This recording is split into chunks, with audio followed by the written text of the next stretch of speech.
or see if the lighting and the music hit the right girl, or read any reviews or hear anyone. So I don't know. I'm in a void. Christina, if I get you to sit back, my darling, please. Like this? Yeah. That's lovely. Just comfortable, yeah. We can move her chair back if she's in the, Oh, that's fine. That's in fine. the shot. That's fine. Or I can push back. Up to you.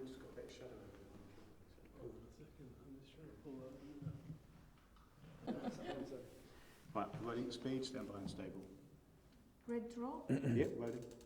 So what a great collection. Thank you. Very, very imaginative. Thank you. A departure for you in style from your previous women's own label collection, though. A lot more, you know, you used to do femme fatale, now it's more romantic, more bohemian. What prompted this change? Well, I think I hadn't done a full-on runway show since 2004, which was my last collection for Yves Saint Laurent. And when you start thinking about putting clothes on a runway, and you know that they're going to be photographed and go out all over the world all at the same time, and that they have to read on a runway, it's a very different thing. You know, it's a lot more pressure. And so you think about things in a completely different way. I hope it felt exuberant, because I think I had a lot of pent-up excitement. I mean, it was fun. It was really fun, and it was exciting. And so I was in that kind of mood when I was designing, and I hope it showed. And also, where did you get your inspiration? It said... I always get my inspiration from life, from culture.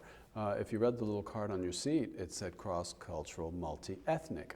Well, here we are in London, the most you know, sort of global mix of inhabitants in the world, and all of these things have become stylistic. You go to China, it doesn't look like China, it's steel and glass, it could be Dallas, Texas, but what is China is now Chinese patterns, you know, everyone's culture has been reduced to kind of icons, and I love the fact that we're blending culturally and wearing different things. So it was a mix. You know, outfit number one was an American Indian top worn over a cowhide skirt with embroidery with Inuit boots.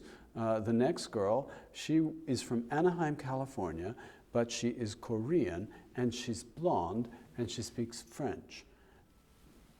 So she was wearing a little French lace skirt and a hoodie. You know, I love this mix that we're living in right now, both culturally and with high-low fashion.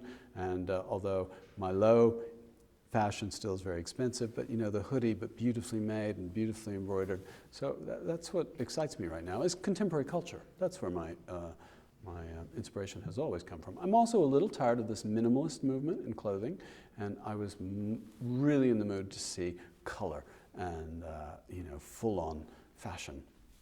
There were a lot of patterns too, and a lot of sequins and a spark. Yeah.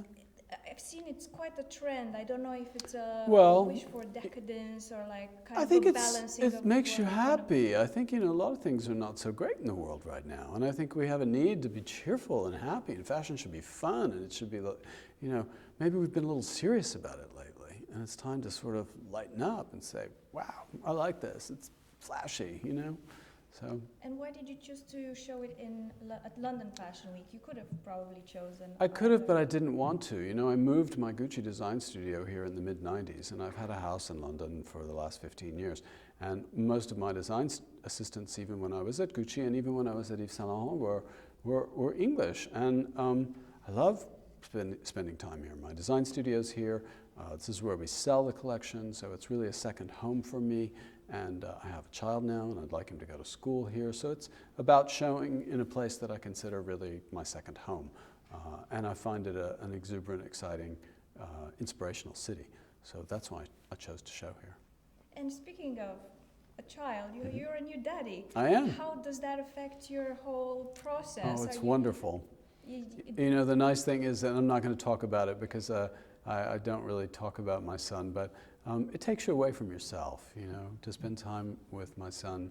You know, I'm not thinking about me or my collection or, you know, thinking about him. That's wonderful. It's quite meditative to be able to take yourself away from, you know, the worries of the world and really concentrate on helping a young life, you know, fulfill whatever his destiny is going to be.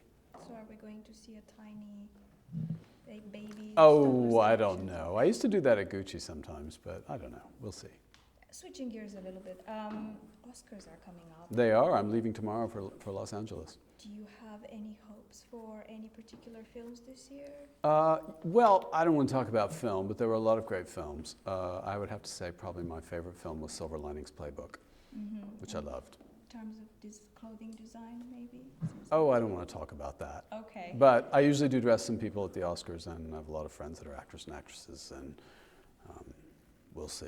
I go every year. I have a house there, so I live there part of the time. And my last question, I'm asking this everyone. Do you remember what was your first fashion investment purchase?